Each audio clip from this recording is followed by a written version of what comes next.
আসসালামু আলাইকুম, welcome back to my channel Sylheti foodie. এই গরমে ঠান্ডা ঠান্ডা শরবত খেতে কার না ভালো লাগে, আর সেটা যদি হয় একটু টক, একটু ঝাল আর একটু মিষ্টি, তাহলে তো কথাই নেই।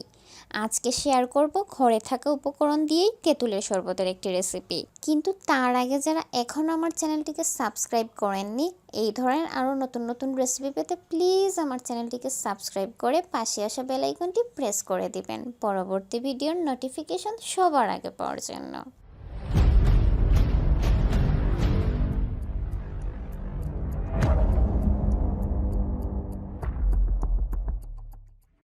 যা যা লাগবে তৈরি করতে: তেঁতুলের রস, চিনি, জিরা গুঁড়া, ভাজা লাল মরিচ, লেবুর কুঁড়ি, স্লাইস করা লেবু, লবণ, গুলানো বিট লবণ, ঠান্ডা পানি।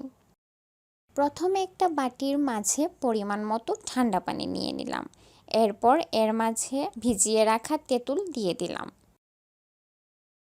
ভালোভাবে কচলে রস নিয়ে বিচিগুলো আলাদা করে নিলাম। পরে এর মাঝে শুকনো লাল মরিচ ভালোভাবে মিশিয়ে নিলাম। তারপর এর মধ্যে লেবুর কুঁড়ি দিয়ে মিক্স করলাম। তারপর স্বাদমতো চিনি দিব, যে যেমন মিষ্টি পছন্দ করেন তেমন দিবেন। পরে লবণ দিয়ে দিলাম। এরপর একে একে জিরা গুঁড়া, গুলানো বিট লবণ দিয়ে আবার ভালোভাবে মিশিয়ে নিলাম।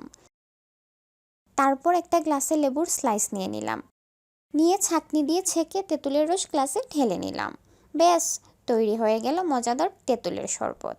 চাইলে এর ওপরে বরফ কুচি দিতে পারবেন। আমি ঠান্ডা পানি দিয়ে শরবতটি তৈরি করেছি বলে আর দেইনি। আমাদের গত পর্বের প্রশ্ন ছিল নুডলস বা পাস্তা সিদ্ধ করার সহজ উপায় কী।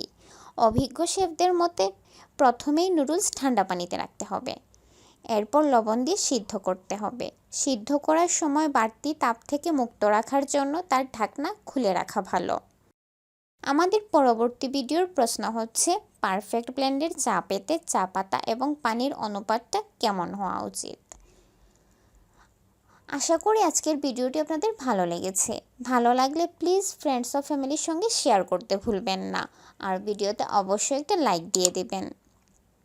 আজকে তাহলে এখানেই বিদায় নিচ্ছি। ভালো থাকবেন সবাই। আল্লাহ হাফেজ।